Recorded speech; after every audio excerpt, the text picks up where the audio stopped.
When the waves of my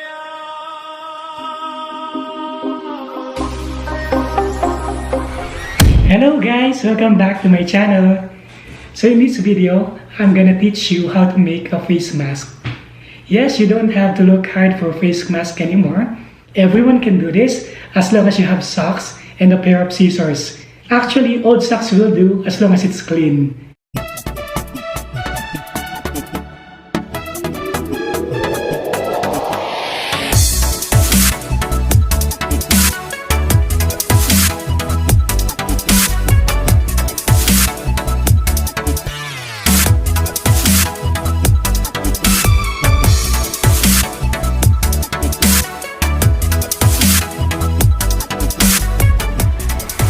Alright, so there you have it. Let's try it on.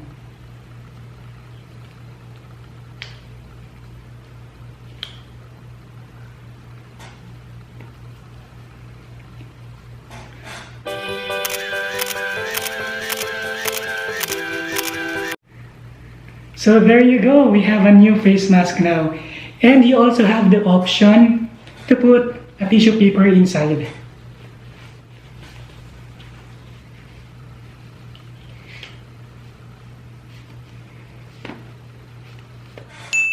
It looks cool, isn't it?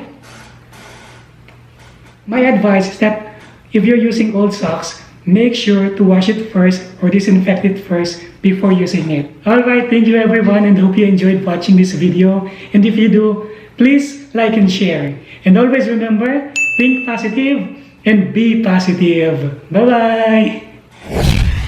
I can fly.